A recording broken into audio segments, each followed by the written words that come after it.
What is going on, everybody? My name is Dakota, and welcome back to Cologne. Today, we're going to be looking at and reviewing Paco Rabanne's, or I guess just Rabanne now. We're going to be looking at Rabanne's Invictus Victory. Stick around. Alrighty, so what actually gave me the inspiration to do this video is I got a small sample of the new Invictus Victory Parfum.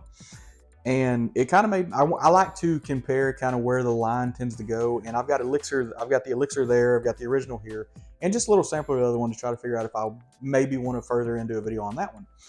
And as I was sampling them, I always forget how much I genuinely enjoy this fragrance. So that's why we are doing this one today. So as always, we're going to start off with the atomizer. And honestly, the atomizer is pretty rock solid. It's not a very wide burst. It is very linear. It's not too overly pressurized, so it'll definitely get the job done. Nothing amazing to write home about, but still pretty rock solid.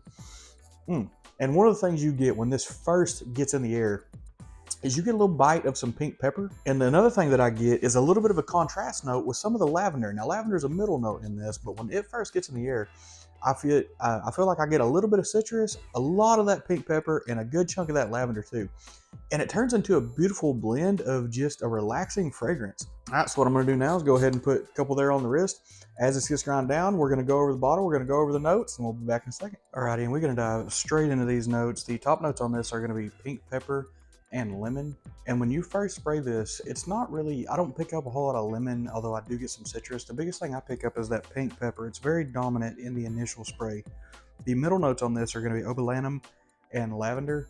And again, just like that pink pepper, the lavender is very noticeable on the opening spray all the way through to the dry down. The base notes on this are going to be vanilla, tonka bean, and amber, and that is exactly what you're going to get when this dries all the way down to its final base notes. Is you get a lot of that sweet, you get warmth from the vanilla, you get a little bit of that bubblegummy sweet thrown in there as well, but that lavender tends to linger all the way into the dry down, and that pink pepper, a very, very tiny hint of that can be detected down all the way in the base as well.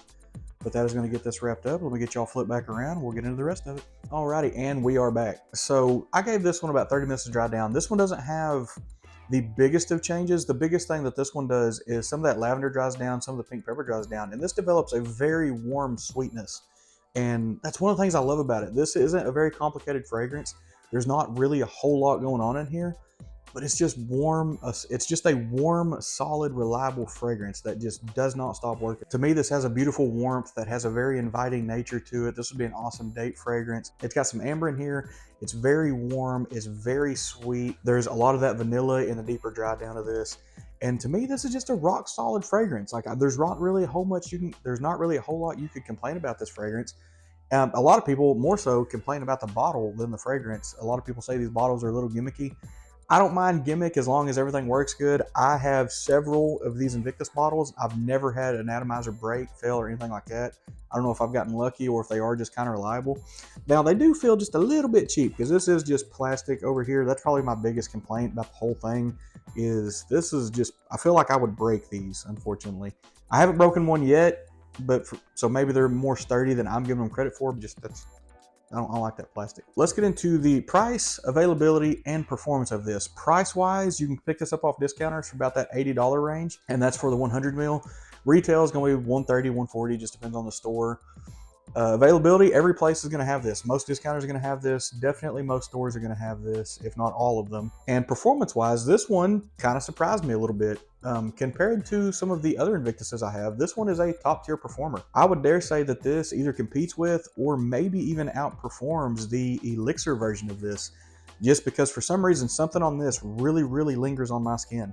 I get like 9 or 10 hours out of this in that 7 spray range. The sillage on this is very good. This is a pumping sillage. It's in that 3 to 4 foot range. And the projection for this for being an eau de parfum is actually very good as well. Once you start hitting those eau de parfums and parfums, it kind of becomes a little closer to you. This one does a really good job. This one likes to jump off the skin. So all in all, very good on that. Unfortunately, this review just is a little bit out of season though, because to me, this is definitely a winter fragrance. This is one of those fragrances where the colder it gets outside, the better it wants to perform. But I will say that if you want to wear this, this is an amazing intimate fragrance. This is a great date fragrance. This has a little bit of a youthfulness to it. Some of that sweet is a little bit of a bubblegummy sweet mixed in with some of that vanilla.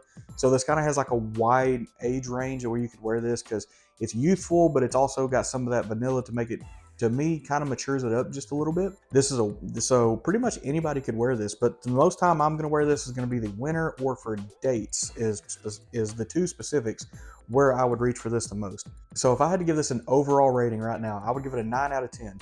And the only thing I'm going to dock it for just a little is that it does smell similar to a handful of other fragrances.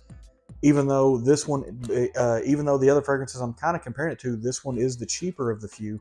And the other thing is that whenever you first spray it, it does smell just a little bit synthetic. It's got a tiny little synthetic vibe to it. So I'm going to knock it a half a point for each of those. But for this being a more mass appeal fragrance, of the mass appeal fragrances I feel like that's been released over the past few years, this one's pretty rock solid. This can easily compare itself to the Elixir version.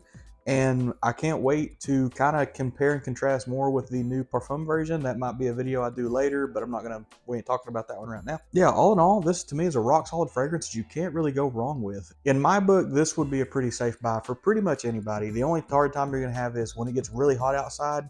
This thing's gonna be kind of hard to wear because you're gonna have to put a lot of it on and you're gonna choke out a room or anybody in your car or anything like that. So you got to be a little careful with this one when the temperature does start to get hot outside. Alrighty, but I do think that is going to get us wrapped up for today. Going to go ahead and get in this bottle one more time. And of course, this bottle likes to fight with my ring light as well. Beautiful radiant on the bottle. The bottle color is actually very good. I really like that. I like the way that it starts out dark and radiates down, and then the bottom is actually crystal clear. So I kind of like that. I feel like that's a good little touch on that. But yeah, that is going to get us wrapped up. As always, thank you everyone for watching. Thank you everyone for subscribing, for sticking around, for staying tuned, watching all the videos, all the feedback I get. I genuinely appreciate everything.